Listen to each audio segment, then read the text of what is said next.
कंधे के दर्द का मुख्य कारण है कंधे की मांसपेशियों का फटना, टूटना या घिसना। इसे कहते हैं रोटेटर कफ टियर। अगर ये टियर आर पार नहीं है, यानी कि पूरी थिकनेस नहीं है, फुल थिकनेस टियर नहीं है, तो डेफिनेटली इसे बिना सर्जरी के ठीक किया जा सकता है।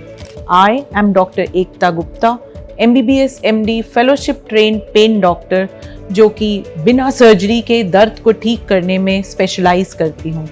जॉइंट से, नर्व से और स्पाइन से आने वाले दर्द की मैं स्पेशलिस्ट डॉक्टर हूँ।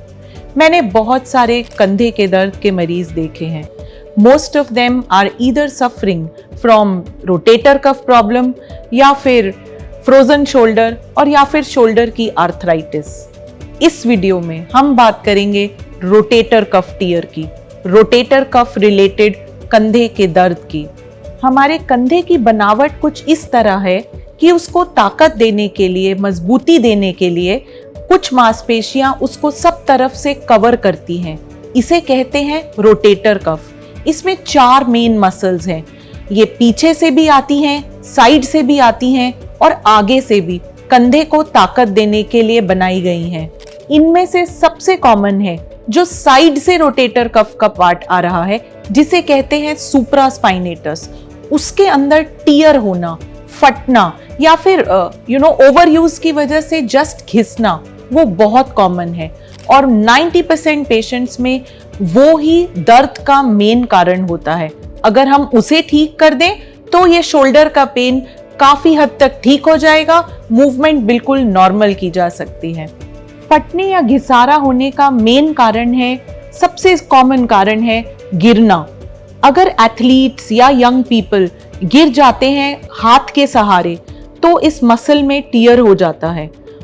एज के साथ भी, बढ़ती एज के साथ ओवर यूज से, शोल्डर की एक्सरसाइज ना करने से, केयर ना करने से भी इस मसल में टियर बन जाता है।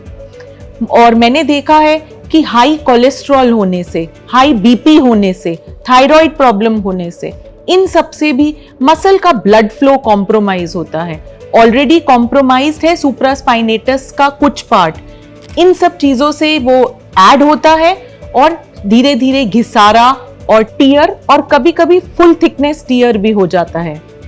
इससे मरीज को होता है कंधे में दर्द, स्पेशली रात को। रात भर नींद नहीं आती है, कंधे में दर्द होता है। अगर उस तरफ गलती से लेट जाएं तो मरीज बताते हैं आंख तभी के तभी खुल जाती है और रात बीत जाती है उस दर्द को ठीक करने में। साथ में महसूस होती है कमजोरी। कोई भी काम अगर हाथ को ऊपर उठा के करने का है, एज सिंपल एज पेशेंट्स बताते हैं कि कंघी करना, फीमेल्स को चोटी करना, या फिर ऊपर से कोई अलमारी से सामान निकालना है, इतने सिंपल चीजों में भी हाथ में बहुत भयंकर दर्द होता है, जिससे कि नॉर्मल लाइफ ऑल्टर होती है। ये सभी इशारा करते हैं रोटेटर कफ प्रॉब्लम के लिए। अब इस रोटेटर कफ टियर में सभी मसल्स के टूटने पे सर्जरी की नीड नहीं है। सर्जरी के अच्छे रिजल्ट्स और सर्जरी की इंडिकेशन बनती है तब जब मसल का फुल थिकनेस टियर हो। आप समझिए कि घर की एक छत है, उस छत में अगर आर पार छेद हो गया है तब डेफिनेटली सर्जरी का रोल है।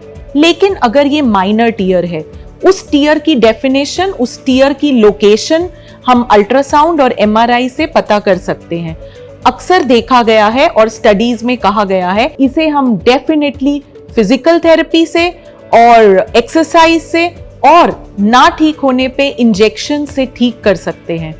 इस टियर में ब्लड फ्लो नहीं है, जिसकी वजह से ये परसिस्टेंट टियर है और कुछ भी एक्शन करने से पेन होता है।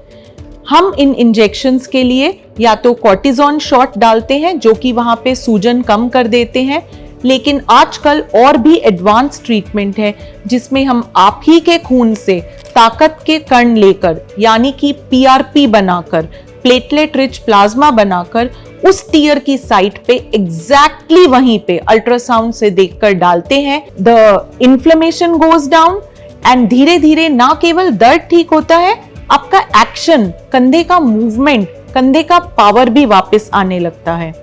And mostly it just needs to be repeated maybe once more, and these are very, very effective.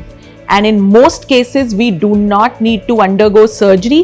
Surgery का अपना डाउन टाइम रहता है, सर्जरी के बाद काफ़ी शोल्डर में स्टिफनेस रहता है जिसका रिहैबिलिटेशन करते कम से कम मिनिमम 4 to 6 months लग जाते हैं। एंड इस प्रोसीजर में the injection procedure, this down time is not there, they are almost immediate results with similar recovery and similar improvement in both function and pain. So that is what rotator cuff tear treatment has improved पिछले कुछ सालों में। इस तरह आप rotator cuff problem को ठीक कर सकते हैं।